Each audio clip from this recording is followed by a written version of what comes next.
everyone's desperately in need for some good news right now because of everything that's going on in the world with the virus, well, there is a lot of good news packed into all this.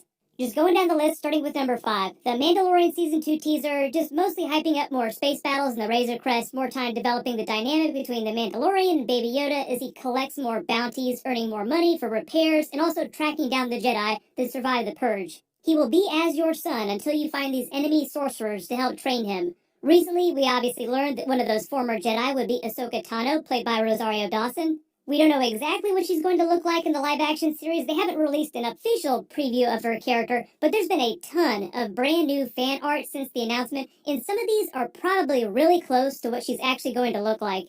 They'll probably just paint her face to match Ahsoka's skin tone, just like they paint Gamora green for Guardians of the Galaxy, and then some combination of prosthetics and special effects to get the rest of Ahsoka's head shape right with the tails.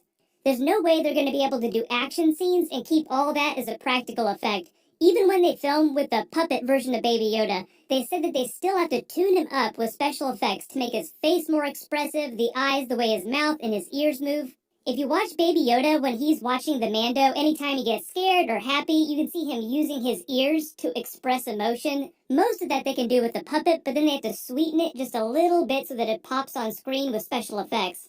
Baby Yoda is just a really good example for this because sometimes Baby Yoda is full CG, like this scene when he's force choking Cara Dune. Sometimes he's a physical puppet, and the actors can pick him up and walk around with him, and sometimes he's a combination of the two.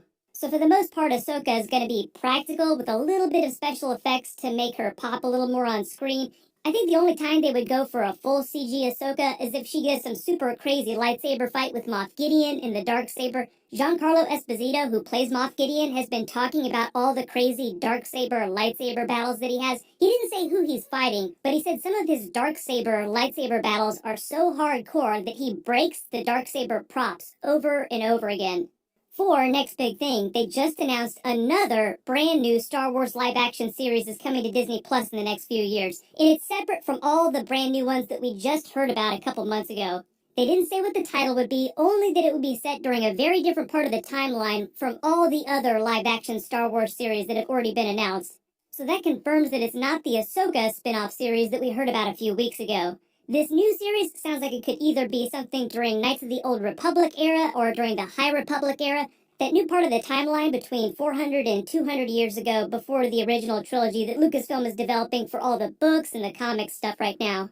Post all your predictions in the comments though. If it's going to be set during a vastly different part of the timeline and not overlap with the other series, when is this new series going to be set? Because you either go into the distant past or you go into the future. And we just went into the future with the new trilogy, so I think they're kind of trying to avoid that period.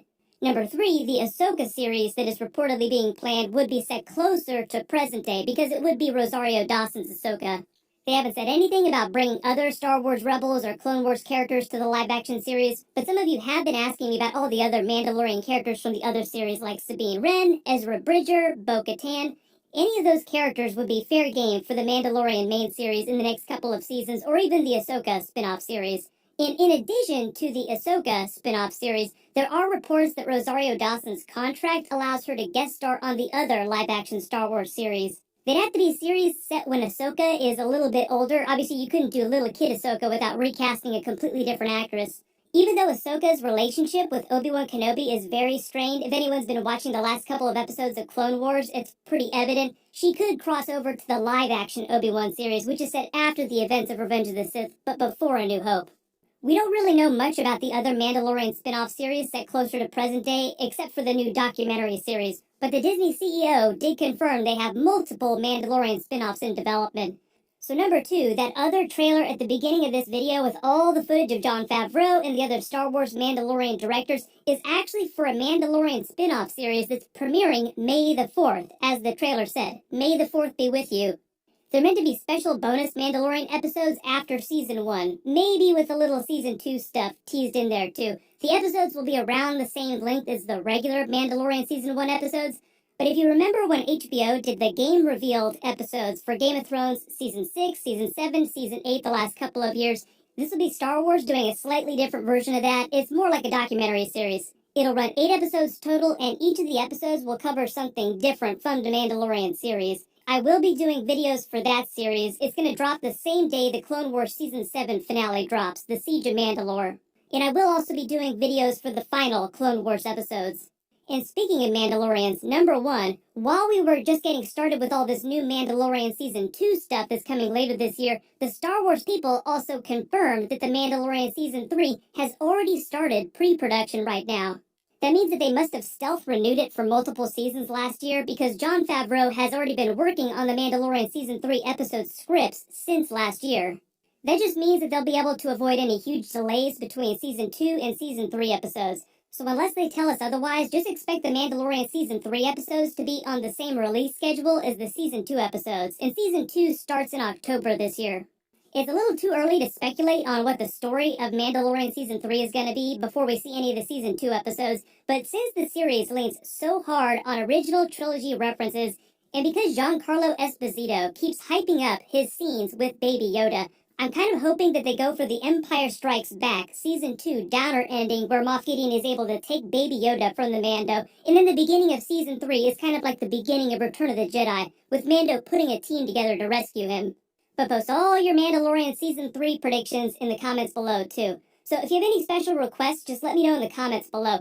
There were a bunch of big trailers and teasers that dropped the past couple of days, a lot of really good news, so I'll try to make videos for all that stuff. As long as you have alerts enabled for my channel, you should see all those videos when I post them.